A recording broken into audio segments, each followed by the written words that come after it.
오늘 최순애가 준비한 강해 설교는 에스더 6장입니다. 오늘 에스더 6장 가지고 하나님의 말씀을 증거하겠습니다. 본장이 에스더 6장이죠. 오늘 에스더 6장에서는 그 전개되는 장면은 아주 어메이징한 놀라운 것이에요. 깜짝 놀란 것이에요.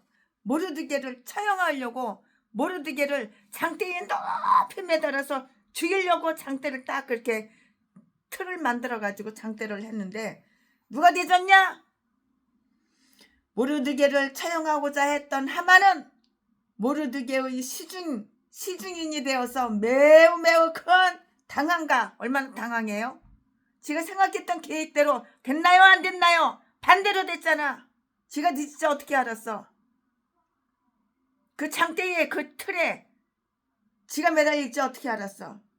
모르드게를 매달려서 죽이려고 그랬는데 모르드게의 시중이 되어서 매우 큰 당황과 굴욕을 체험하게 됐어요.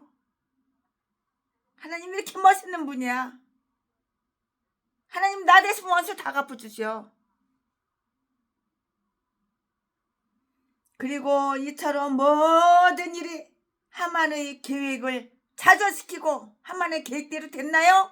좌절 실패 헛방 허사로 다 돌아갔죠. 하만의 계획을 좌절시키고요. 유다인들을 다 구원, 한 명도 안 죽고 유다인들을 다 이렇게 구원하는 방향으로 다 이렇게 이루어진 것이에요. 얼마나 이렇게 하나님 멋있는 하나님이에요. 참 멋진 하나님이죠. 하나님의 섭리는 그날 밤 모르드게를 왕의 총신으로 이렇게 추천을 했어요. 이 말씀은 1절부터 3절까지 기록이 다 되어 있고요. 왕을 충동하여서 모르드게에게 화가 미치도록 만들기 위해서 이렇게 온 하만은 모르드게에게 왕의 은총을 부여해주는 매개체로 이렇게 사용이 된 것이에요. 이렇게 사용이 된 것이라고요. 이 말씀은 4절부터 11절까지 다 기록이 되어 있어요. 이 사건에서 하만의 친구들은 그의 파멸을 읽었으며 하만은 다음 장에서 이렇게 처형받게 되었어요. 이제 다음 장에 이제 7장에 에스더 7장에 처형 장면이 나와요. 다음 장에서 처형받게 되었다고요. 이 말씀은 12절부터 14절까지 있어요. 이제 에스더가 그의 백성 중재자가 되는 역할이 날이면 날마다 성공적으로 이렇게 진전되고 있는 것을 우리는 알 수가 있고 볼 수가 있어요. 자, 지금부터 설교 제목은 기록된 모르드게의 충성. 지금부터 본문 말씀은 에스더 6장 1절부터 3절까지. 1절. 이 밤에 왕이 잠이 오지 아니하므로 명령하여 역대 일기를 가져다가 자기 앞에서 읽히더니 2절. 그 속에 기록하기를 문지킨 왕의 두 넷이 빅다나와 데리스가 아하수에로 왕을 모살하려 하는 것을 모르드게가 고발하였다 하였는데 3절 말씀에 왕이 가로되 이 일을 인하여 무슨 존귀와 관짝을 모르드게에게 베풀었느냐. 시신이 대답하되 아무것도 베풀지 아니하였나이다. 아멘. 이거 지금 본문 말씀입니다. 이 본문 말씀 가지고 강의 설교 시작할 건데요. 우리는 하만의 그 마음속에 하만의 깊은 마음 속에 사탄 마귀 귀신이 이게 사탄이 어떻게 역사를 해서 모르드게를 죽일 방법을 이렇게 고안해 내었는가를 전장은 5장이잖아요. 에스더 5장 어저께 다 설명해 드렸죠. 강의 설교했죠. 거기서 다 배웠잖아요. 최순애가 다 설명해 드렸죠. 이제 우리는 여기에서 하나님께서 어떻게 왕의 마음을 움직이시어 모르드게에게 영예를 부여하도록 했는가를 우리는 알 수가 있어요.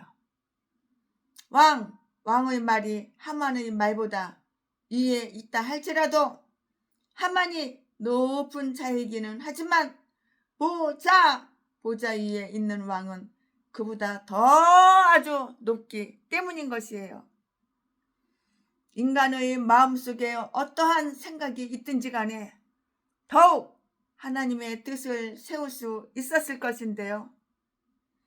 그러므로 하나님과 왕이 모르드게를 아주 영예롭게 하고자 했을 때는 하만이 그것을 반대해도 아무런 소용이 없었어요. 그리고 하만에게 실망을 안겨다 준 모르드게의 승진은 그 다음날 유다인을 구원하고자 하는 에스더의 큰 일을 돕는 데 많은 힘이 되었다고요. 때때로 일을 연기시키는 것이 좋은 결심을 가져오는데요. 잠깐 동안 이렇게 연기를 하면은 더 빨리 이루어질지도 몰라요. 더 빨리 이루어지는 경우도 어쩌다 한 번씩 있어요. 그는 지체함으로써 승리를 했고요. 이제 하나님의 섭리가 모르드게를 승진시킨 그 자취를 한번 쫓아보겠습니다. 이 밤에 왕은 이 방에 이 깜깜한 밤중에 왕은 잠이 오지 아니하였다고요. 잠이 안 와. 그의 잠은 달아나 버렸고요. 그리고 왕이 잠을 청하려고 하면 그것은 그림자처럼 그냥 잠이 도망가 버린 거예요. 잠이 안 와. 때로 우리는 너무 열심히 잠을 청하기 때문에 잠들 수가 없고요.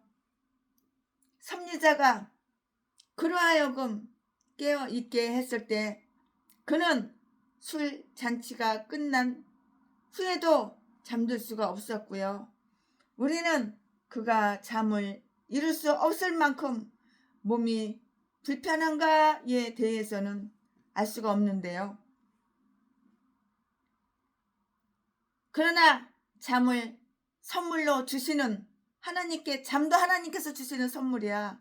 그러나 잠을 선사하시는 하나님께서 그것을 그로부터 다 거두어 가셨어요. 잠도 하나님이 주시는 거야. 그래야지 꿀잠 자는 거야. 근데 하나님께서 잠을 뺏으면은 불면증에 걸려. 불면증에. 이 왕한테 하나님께서 잠을 안 주시는 거야. 하나님께서 그것을 그로부터 거두어 가셨다고. 왕으로부터 잠자는 걸 거두어 가셨다고. 그러니까 불면증 걸려가지고 잠이 안 오는 거예요. 이 왕이. 항상 근심을 떨쳐 버리겠다고 결심하는 자들은 언제나 그렇게 할 수가 없는데요. 그들은 전혀 그것을 예상치도 않고요. 또 원하지도 않을 때 그들의 벽에 속에서 근심을 발견하게 되고요. 127도를 명하는 왕이 1시간의 잠을 명령할 수가 없었던 거예요. 잠아 와라. 내가 명령하노니 잠아 와라. 그래도 그렇게 할 수가 없는 거예요. 잠이 안 오는 거예요. 아마도 왕은 전날 에스더의 매력적인 화술로 인해서 왕의 귀한 아내를 30일 이상 동안이나 돌보지 않고 멀리한 일에 대해서 스스로 이렇게 책망하고 그런 생각을 했을 것이다. 그렇게 돼요. 그렇게 했을 것이죠. 그러니까 잠이 안 오죠. 그리고 그것이 왕으로 하여금 잠 못 이루게 했었고요. 잘못을 범했을 때 양심은 조용한 시간을 틈타서 말을 이렇게 다 하게 된다고요. 왕이 잠을 이룰 수 없을 때 그는 기록 문서 즉 역대 일지를 가져와서 왕에게 읽어주도록 신하들한테 이렇게 말을 했어요. 명령을 했어요. 이 말씀은 1절에 있고요. 분명히 왕은 그것이 왕을 재울 수 있으리라고 생각하지는 않을 것인데요. 오히려 그것은 왕의 머리를 근심으로 채우고 잠을 몰아낼 것이었는데요. 그러나 하나님은 왕이 페르시아 왕들이 흔히 즐기던 다니엘서 6장 18절 말씀 기악이나 악기로다가 아니면 노래로 왕의 휴식을 구하기보다는 오히려 역대 일지를 청하여 읽도록 자장가처럼 읽도록 왕의 마음을 움직이셨는데요. 사람이 도무지 이해할 수 없는 일을 행할 때 우리는 하나님께서 그것에 대해서 어떠한 의도를 가지고 계시는가를 알 수가 없는데요. 아마도 하나님은 왕이 그 시대를 개선하고 어떤 선한 계획을 구상하기 위해서 그에게 이 궁중일기를 읽혔을 것이다 이렇게 생각이 돼요. 다윗의 경우에 그는 이 책 속에서 아주 즐거운 생각을 이렇게 얻으려고 했고요. 즉 다윗은 잠을 잘 수가 없을 때 하나님을 기억하고요. 하나님을 묵상하고자 이렇게 했다고요. 시편 64편 6절 말씀에. 그리고 만일 그에게 어떤 책을 읽어주길 원하는 것이 있다면 그것은 무슨 책이었냐? 바로 성경 말씀 성경책이었어요. 왜냐고요? 왕은 율법을 주야로 밤낮으로 이렇게 묵상하였기 때문이라고요. 성경보다 더 좋은 책이 어디가 있어 이 세상에. 성경보다 더 재밌는 책이 이 세상에 어디가 있어. 최신에는 아직까지 성경보다 더 재밌고 더 좋은 책을 찾아본 적이 없어. 신하가 왕에게 읽어준 내용은 우연하게도 처음부터 모르드기에 관한 것이었거나 아니면 얼마만큼 읽은 그 이후에 그 내용에 이르렀을 것이고요. 그 속에서 모르드기가 왕을 모살하려는 계획을 발각해 내어서 그것을 막게 되었다는 사실이 발견이 됐어요. 짠짠짠 짜자자자짠 하고 발견이 됐다고요. 이 말씀은 어디에 있어? 2절에 있어요. 모르드게는 그 읽는 사람이 의도적으로 그 내용을 들추어낼 만큼 궁중에서 호감을 받고 있는 사람으로 섭리자는 읽는 사람으로 하여금 그에게 호감을 갖도록 이렇게 지시를 했고요. 만약에 우리가 유대인의 전설을 믿는다면 이 왕이 이 내용을 펼치게 되었을 때 다른 내용을 읽으려고 책장을 들추었으나 두 번 다시 모르드게의 내용이 실린 곳을 짠 하고 이렇게 펼치게 되었어요. 그러므로 그는 그 내용을 읽지 않을 수가 없었던 것이고요. 모르드게의 선한 업적이 어떻게 기록되었는가는 2장 23절 말씀에 언급되어 있는데요. 여기에서 그 기록이 다 이렇게 발견된 것이에요. 왕은 이 선한 업적이 보답받지 않았고요. 그리고 바로의 관원장처럼 그것을 오늘날 그의 허물로 간주하면서 창세기 41장 9절 말씀에 무슨 종기와 관작을 모르드게에게 베풀었는가? 이렇게 물었고요. 감사하는 법은 자연의 법도이고요. 우리는 특히 아랫사람들에게 감사해야 하는 거예요. 나보다 나이가 어리다고 야 순애야 저기 가서 쓰레기통 좀 다 뒤져가지고 그 쓰레기 좀 다 분리수거하고 그리고 옆 바닥 좀 청소하고 똥뚝한도 청소하고 그래. 네가 나 어제 봤다고. 순애야 나는 나보다 2살 3살 더 많잖아 나이가. 이런 개참년, 이런 개목사도 있어. 종로가에서. 그러나 우리는 나이가 나보다 어려도 존중해주고 존경해주고 사람 대접을 해줘야 되는 거야. 인간이 짐승하고 달라. 인격이 있는 거야. 인격이. 남의 인격을 이렇게 짓밟으면 되는 게 아닌 거야. 왕은 이 선한 업적이 보답받지 않았을지도 모른다고 생각하면서, 그리고 바로의 관원장처럼 그것을 오늘날 그의 허물로 간주하면서 창세기 41장 9절 말씀에 모든 존귀와 관작을 모르드게에게 베풀었는가 하면서 감사하는 법은 자연의 법도인데요. 특히 우리는 아랫사람 후배들한테 감사하면서 이렇게 그 후배들이 봉사하는 그 우리의 은혜를 입은 대가라고만 이렇게 생각해서는 안 되고, 우리는 이 왕의 물음에서 감사에 대한 2가지 규정을 우리는 들을 수가 있는데, 감사해야 되는 거야.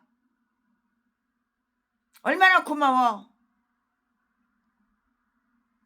우리 아랫사람들이 얼마나 고마워. 젊은 사람들이 얼마나 고마워. 30대 40대 20대 얼마나 고마워. 청년들 너무나도 고마워. 토요일날 강화문에 가봐. 청년들도 얼마나 많이 와서 이렇게 참 너무 고마운 거야. 그냥 말이 필요가 없어. 너무 고맙다는 말밖에 할 말이 없어. 아무 보답도 하지 않는 것보다는 존귀를 베푸는 게 더 낫다고요.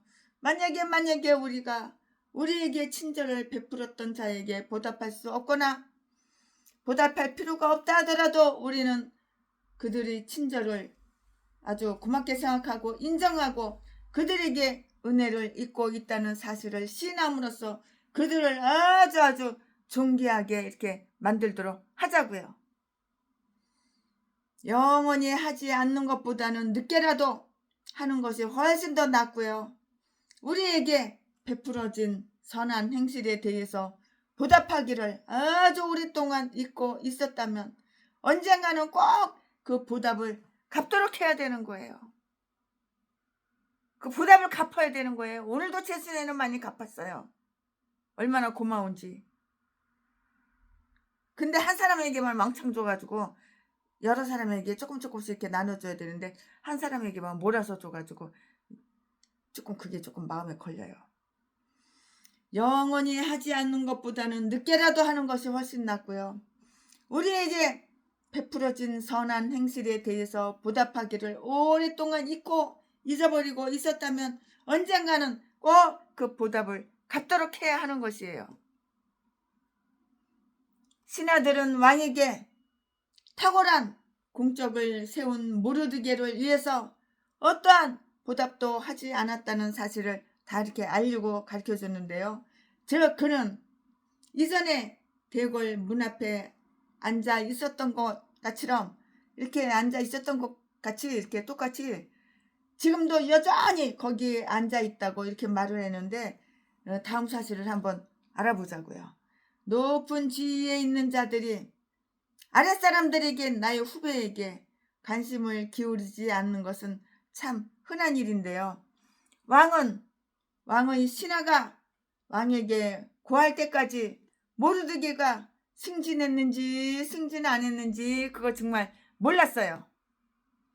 높은 지위에 있는 자들은 그들보다 낮은 자들을 돌보지 않고 무관심하거나 그들의 상태를 모르는 척함으로써 궁지에 이렇게 지니려고 하는데요. 위대하신 하나님은 가장 비천한 종이라도 가장 비천한 사람이라도 소홀하게 여기지 않으셔요. 그러니까 우리는 이렇게 하나님의 인격을 본받아야 하는 거야. 그들이 어떠한 관직을 가졌고 또 어떠한 굴욕을 당했는가를 하나님은 다 알고 계셔요. 모르시는 거 없어요. 겸손과 정직과 자기 부인은 비록 하나님께서는 높이 평가하시는 것이나 일반적으로 이 세상에서는 출세길에 방해가 되고 있고요. 모르드게는 아주 대궐 문보다 높지 않으나 아주 교만하고 야심만만한 하만은 왕의 귀였고 왕의 마음이었다고요. 야심가는 빨리 출세하나 겸손한 자는 견고히 그 자리를 지키는데요. 명예는 교만한 자를 경솔하게 만들지만 마음이 겸손한 자는 높게, 아주 이렇게 높게 만드는 거예요. 높게. 시편 29편 23절 말씀에 기록이 다 되어 있어요. 존귀와 관작이 궁중 일기에서는 높이 평가되고 있고요. 그는 모르드게에게 무슨 보답을 했는가?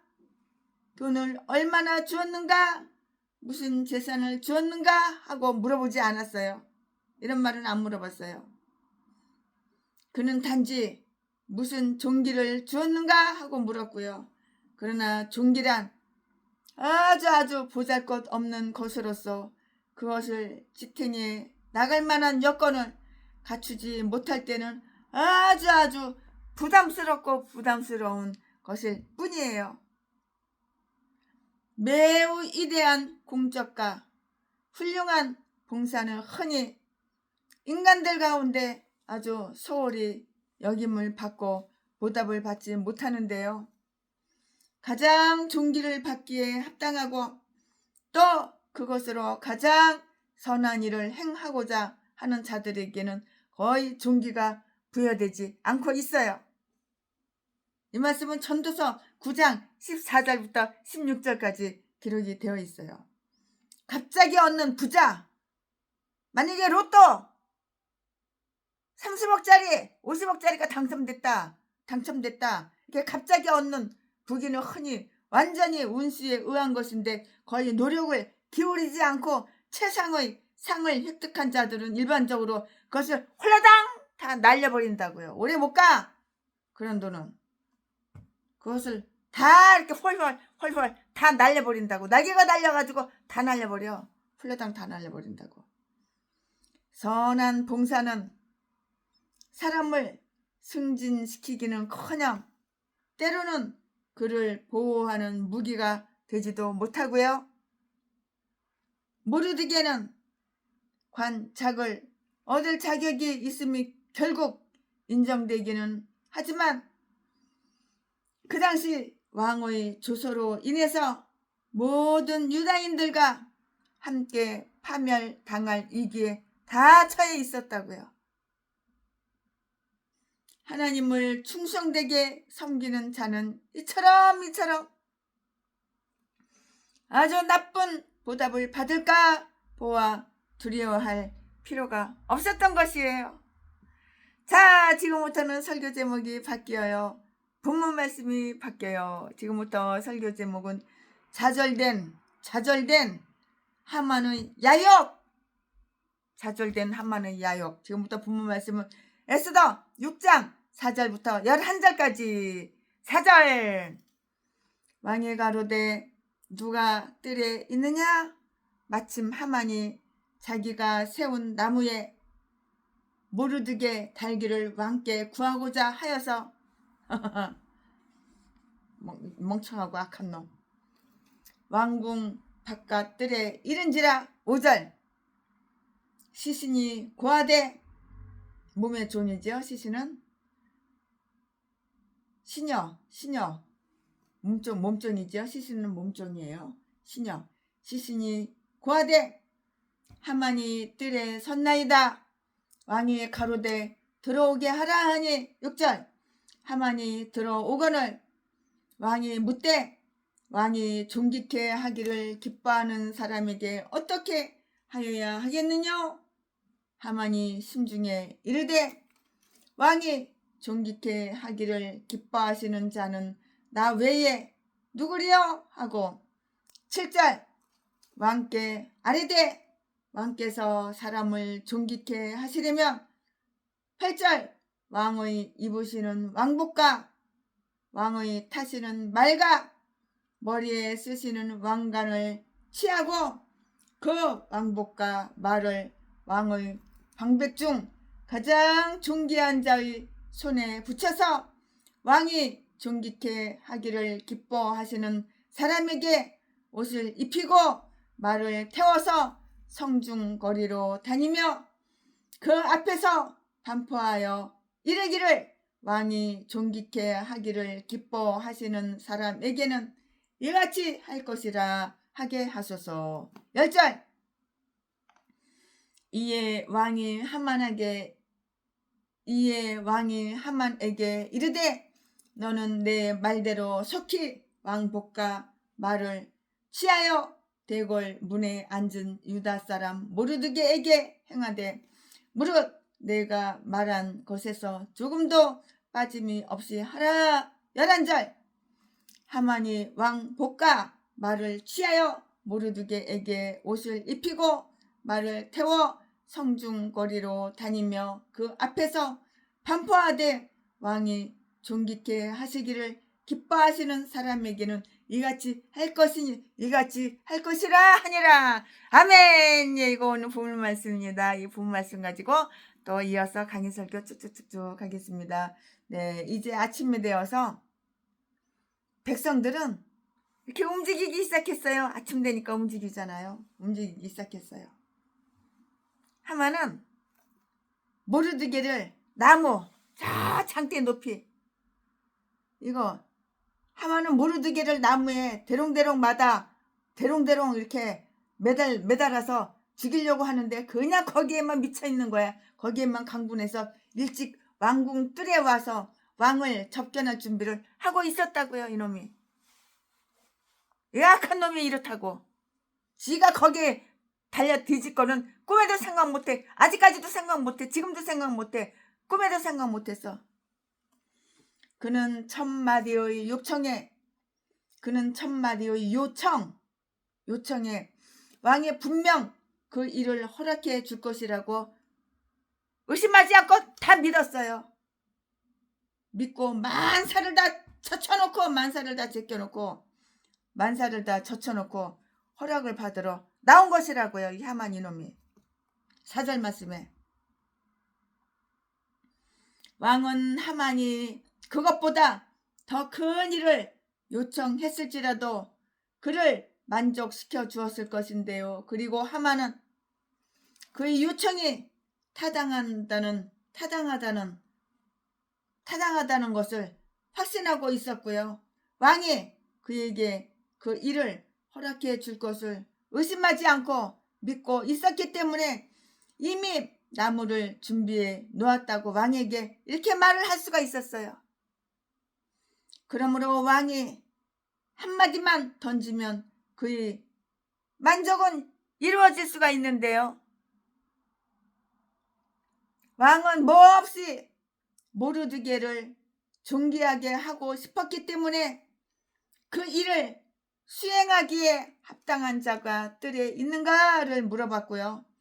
그러자 하만이 뜰에 있다는 정갈이 들어왔어요. 5절 말씀에 왕은 그의 총애를 전하고 시여 하기에 합당한 자를 들어오게 하라고 이렇게 말을 했고요. 그리고 왕은 하만이 모르드게와 반목하고 있다는 사실을 전혀 모르고 있었다고요. 알지를 못해요. 하만은 왕이 일어나기 전에 왕의 침소로 들어가도록 이렇게 허락을 받은 그 영예를 흐뭇하게 여기며 곧 들어갔어요. 왕은 모르드게를 존대하게 하라는 그 명령만을 내리고는 마음을 편안하게 다시 이렇게 자리하고 있었던 것이고요. 이제 하만은 모르드게를 처치하게 해달라고 청하기에 가장 좋은 기회를 얻었다고 이렇게 생각을 했다고요. 그러나 왕도 하만처럼 아주 긴히 하고자 하는 말이 있었으므로 왕이 먼저 말을 꺼내도록 이렇게 해야만 했다고요. 왕은 총애하는 신하에게 어떻게 그의 총애를 표시할 수가 있는가? 하만에게 이렇게 물어봤어요. 존귀케 하기를 기뻐하는 사람에게 어떻게 하여야 하겠느냐? 6절 말씀에 상을 하사하기를 기뻐하고 벌하기를 기뻐하지 않는 것은 왕과 높은 지위에 있는 자들에게 속한 아주 훌륭한 재산이라고요. 부모와 주인은 그들이 책임하에 있는 선한 것을 장려하는 일에서 즐거움을 이렇게 취해야 하는 거예요. 거기에서 즐거움을 취해야 하는 것이라고요. 하만은 자기 자신이 바로 왕의 은혜를 베풀고자 하는 자일 것이라고 이렇게 단정을 지었어요. 착각은 자유. 네 맘대로 네 엿장사 맘대로 생각하는 대로 믿는 대로 이렇게 되는지 아냐? 약한 놈아. 그러므로 하만은 왕이 한번 신하에게 하사할 수 있는 가장 영예로운 것들을 진술하였고요. 따라서 하만의 교만한 마음은 곧 다음과 같은 이렇게 생각을 했는데요. 왕이 존귀케 하기를 기뻐하는 자는 나 이외에 누가 더 있겠는가? 똥대가리 새끼. 착각은 자유야. 나는 이제 곧 창대에 이제 달아서 넌 뒤지는 놈이야. 근데 왜 이렇게 착각을 했냐? 왕이 존귀케 하기를 기뻐하는 자는 나 외에 누가 있겠는가? 나처럼 그것을 받을 만한 자가 또 없으리이다. 또 그것을 받을 만큼 훌륭한 자는 나 외에 없으리라. 너 말고, 똥개 새끼 말고 없으리이다. 인간의 교만이 인간을 어떻게 기만하는가, 속이는가, 뻥치는가 한번 보자고요. 하만은 자기의 공적을 과대평가하여 하만 자신보다 영예를 얻기에 더욱 합당한 자는 이 세상에 한 명도 없어, 나밖에 없어, 이렇게 생각을 한 거예요. 이 똥대가리 놈이, 악한 놈이.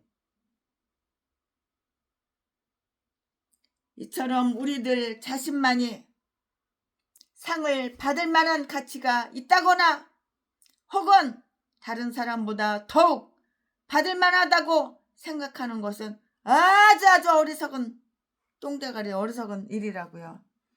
우리 자신의 마음을 기만하는 일은 우리 스스로와 우리가 행한 일에 대해서 자만하는 태도에서 다 나타난다고요. 그러면 자만심. 그러므로 우리는 이것을 대항하여서 끊임없이 경계하고요. 경계하고 기도를 해야 한다고요. 하만은 자기의 세력에 대해서 아주 가대평가하고 있었어요. 지는 똥이야. 지는 사탄이야. 악마야. 근데 가대평가해. 전라도 개목사 제비새끼랑 어쩌면 이게 똑같아. 똥개만도 못해. 발길을 확 쳐버리면 깽깽깽깽깽 하고 뒤질 놈인데 본인이 본인을 갖다가 과대평가를 하고 있다고. 내가 나를 볼지 않은 눈구녕이 멀어서 그래. 하만 그는 왕이 자기만을 사랑하고 자기만을 귀하게 여긴다고 이렇게 생각을 했으나 그것은 오산이었다고.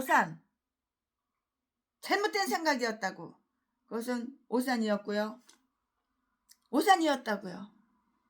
우리는 다른 사람들이 우리에 대해서 존경을 고백할 때 그것이 겉으로 표현된 것과 똑같이 혹은 우리가 때로 기쁘게 믿으려고 하는 것만큼 그리 큰 것은 아닐 것이라고 이렇게 생각을 해야 하는 것이에요.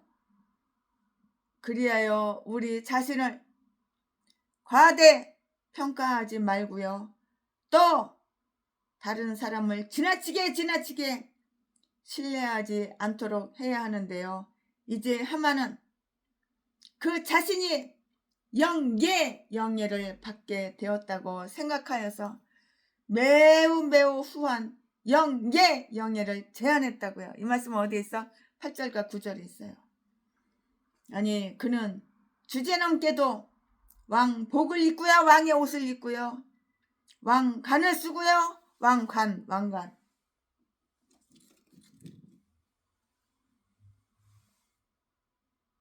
왕복을 입고요, 왕관을 쓰고요.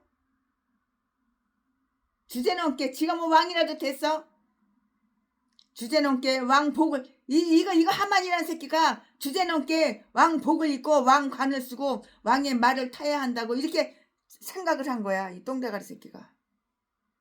어떤 신하에게도 시야하기에는 너무너무 가분한 영예를 지시했다고요. 이거 왕관을 쓰고. 아유 참.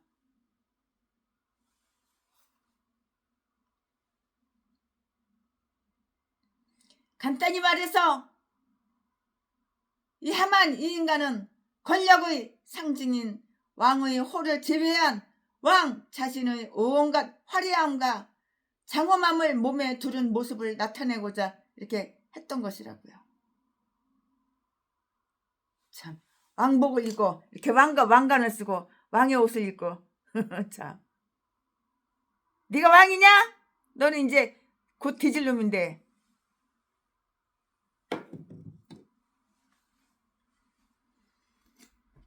간단히 말해서 하만은 권력의 상징인 왕의 호를 제외한 왕 자신의 온갖 화려함과 장엄함을 몸에 두른 모습을 나타내고자 했던 것이고요.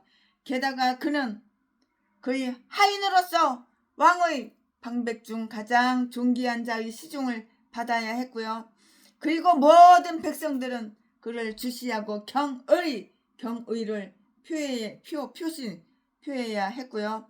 왜냐하면 그는 이러한 모습으로 거리를 돌아다니며 그의 영예를 위해서 그리고 모두 그의 은혜를 구하도록 이렇게 격려하기 위해서 왕이 존귀케 하기를 기뻐하시는 사람에게는 이같이 할 것이라 하고 군중 앞에서 반포해야 했기 때문이라고요. 이유가 바로 여기에 있어요. 이것은 요셉 앞에서 엎드려 절하라고 선포한 것과 같은 그러한 의도예요. 그러한 의도에서였다고요. 저 훌륭한 신하는 모두 왕이 존귀케 하기를 기뻐하는 자를 영예롭게 해야 했고요. 하물며 모든 선한 크리스찬들은 왕께서 존귀케 하기를 아주 이렇게 기뻐하시고요. 땅 위의 성도로 뛰어난 자라고 이렇게 부르시는 자들을 아주 영예롭게 하지 않겠는가? 왕은 하만에게 곧 가서 유다인 모르드게에게 이 모든 영예를 부여하라고 적극 명령함으로써 하만을 아주 당황하게 했다고요. 이 말씀은 어디 있어? 10절에 있어요. 10절에 있어요. 만약에 왕이 그의 예상대로 내가 그 자라 하고 말하기만 했더라면 그것은 그가 여기 온 용건을 말할 수 있는 호기가 되었을 것이고요. 그의 승리감을 더욱 풍성하게 하기 위해서 숙척 모르드게를 단번에 달아 죽일 수 있는 좋은 기회가 되리라 이렇게 착각을 한 거지. 이놈 지가 하만 이 새끼가 달아서 뒤지는데 반대로 착각한 거지. 그러나 왕이 이것을 그에게 하사하지 않고 그가 이 세상에서 제일 증오하여 미워하여 증오하여 이제 파멸케 하려고 이렇게 계획을 하고 있는 바로 그 유다인 모르드게에게 하만 스스로가 행할 것을 이렇게 명령했을 때 그것은 얼마나 하만 이 새끼가 소스라치게 놀라지 않겠어요? 하만 이 새끼가 장대에 매다니까는 이 새끼가 얼마나 소스라치게 놀라지 않겠어요? 모르드게를 갖다가 매달려고 그랬는데 하만 이 새끼가 그렇게 계획을 세웠는데 하만 이 본인 자신이 그렇게 장대에 매달 걸 생각하니까는 소스라치게 놀라지 않겠느냐고요. 이제 모르드게가 왕이 존귀케 하시기를 기뻐하시는 사람이 된 이상 모르드게에 대한 왕의 마음을 움직여 본데자 소용이 없을 것은 아주 분명했고요. 뻔뻔짜죠. 분명했고요. 솔로몬이 이르기를 왕의 마음은 헤아릴 수가 없다고 잠언 25장 3절 말씀에 이렇게 고했고요. 그러나 그것은 결코 변할 수 없는 것은 아니에요. 하만은 왕의 명령을 감히 반박하거나 싫은 내색을 할 수 없었고요. 그러나 하만은 매우 후회를 하고요. 마지못해 하며 그것을 모르드게에게 전했는데요. 그런데 모르드게는 하만이 악의를 감추는 것이나 그 자신이 하만에게 거짓된 경의를 표하지 않는 것이나 피차 마찬가지라고 이렇게 생각을 하면서 그전처럼 여전히 하만에게 아첨하기를 거부했으리라고 최순애 목사는 이렇게 생각이 들어요. 이렇게 생각이 들 수밖에 없어요.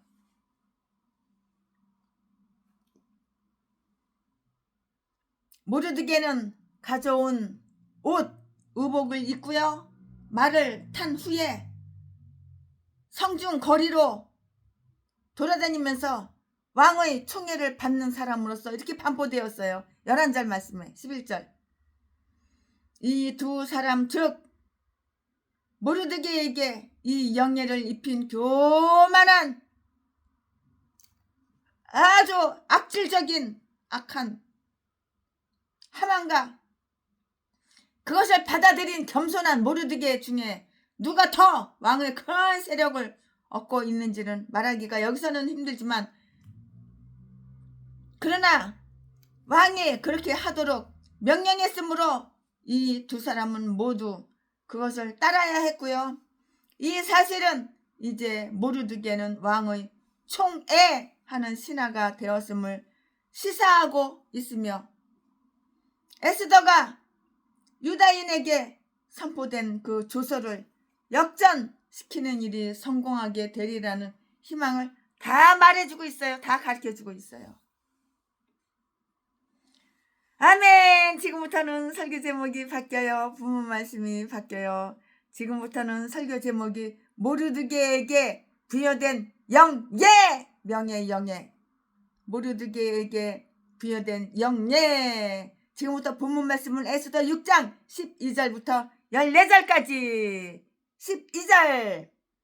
모르드게는 다시 대궐 문으로 돌아오고 하만은 번뇌하여 머리를 싸고 급히 집으로 돌아와서 13절.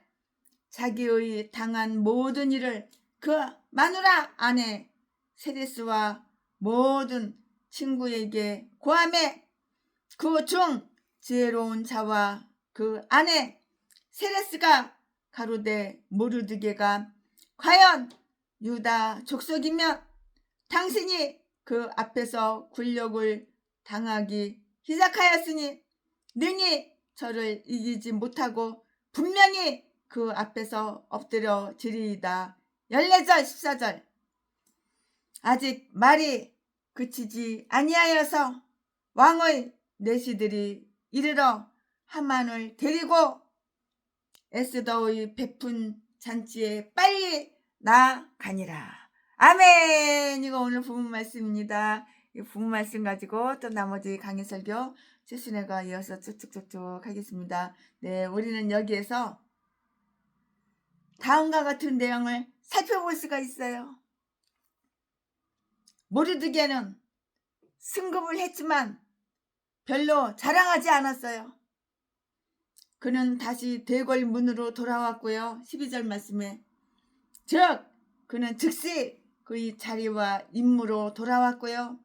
이전처럼 열심히 그의 직책에 임했고요. 영예는 그것을 얻어도 교만하게 되지 않고요. 게을러지지도 않고요. 또 그들이 직분을 등한히 해도 된다고 생각하지 않는 자들에게로 돌아가는 것이 이것이 마땅해요. 지극히 이것이 마땅한 것이에요. 하만은 실망으로 해서 매우 기가 팍 죽게 되었어요. 그는 그것을 참을 수가 없었고요. 누구의 시중을 든다는 것은 더욱이 모르드게가 달려 죽는 것을 보게 되리라는 희망을 가지고 있던 바로 그때에 그의 시중을 든다는 것은 하만처럼 아주 교만한 마음을 꺾기에 아주 충분했어요. 그는 스스로 패배한 자로서 생각하고요. 저주받은 사람의 태도를 하고서 머리를 싸고 급하게 집으로 돌아왔는데요. 이처럼 모르드게에게 굽혔다고 해서 그것이 어떤 해를 그에게 끼쳤겠는가? 그것은 왕이 존귀케 하기를 기뻐하는 사람에게 행해 줄 것으로 그 스스로가 제안한 것이 아니었는가? 그런데 왜 그는 그렇게 행하기를 몹시 싫어했는가? 겸손한 자의 잠자리를 방해하지도 못할 일이 교만한 자의 마음을 상하게 하는 것이라고요. 교만한 자의 마음을 상하게 하는 것이에요. 이 사건 속에서 그의 마누라와 그의 아내와 친구들은 그의 파멸을 다 읽었어요. 파멸. 만약에 모르드게가 사람들이 그 말대로 유다 족속이면 당신이 그 앞에서 굴욕을 당하기 시작하였으니 비록 그것이 영예에만 국한된 문제였었다 할지라도 능히 저를 이기지 못하리이다. 왜냐고요? 당신은 분명히 그 앞에 엎드러질 것이기 때문이 왜다. 13절 말씀에 그들은 모두 비참한 위로를 이렇게 들려줄 뿐이었어요. 아주 비참하고 처참한 그 위로의 말을 들려줬다고요. 즉 그들은 그가 회개하고 모르드게에게 악한 계획을 품고 있었던 일에 대하여 용서를 구하지 않고서 그의 운명이 아주 절망적이고 피할 수 없게 되었다는 것을 다 이렇게 예고를 했어요. 예고. 그들은 다음에 두 가지 일을 또 예시했는데요. 그 두 가지 일이 무엇일까요? 최순애가 설명해 드리겠습니다. 하만은 유다인을 전멸. 하만은 유다인을 전멸하려는 계획에 어떻게 했어? 실패할 것이라고요. 당신은 그 백성들을 근접하는 일을 이기지 못하리이다. 분명 하늘은 당신을 칠 것입니다. 하만 자신이 멸망할 것이라고. 몰라? 아직은 모르지. 교만해가지고 네 대가리가 그렇게 돌아가냐? 아직까지는 모르지. 하만 너 자신이 멸망당하고 넌 뒤진다고. 모를 것이지. 장대에 네가 올라간다고. 모르드게가 안 올라간다고 네가 올라간다고. 네가 대롱대롱 매달려서 뒤진다고. 장대에 매달려서 뒤진다고. 그래 모르지. 아직까지도 모르지. 눈치 못 챘지. 하만 자신이 멸망할 것이라고. 근데 모르지. 당신은 분명히 그 앞에 엎드러지리이다. 천사장 미가엘과 용의 싸움은 일어나지 않을 것이라고요. 아니 하만이 패할 것임에 틀림이 없었어요. 그들이 예측은 다음 두 가지 사실에 근거를 하고 있었는데요. 이 모르드게는 바로 뭐였어? 유다 족속이었어요. 그들의 적들은 그들을 연약한 유다인이라고 이렇게 불렀으나 그들은 때로 막강한 힘을 지닌 유다인이 되었고요. 그들은 하나님과 언약을 맺은 아주 거룩한 족속이었고 기도하는 족속이었으며 여호와께서 처음부터 축복하신 자들이었다고요. 그러므로 그들의 그러므로 그들의 적들은 그들을 이길 수 있으리라고 이렇게 기대할 수가 없었던 것이에요.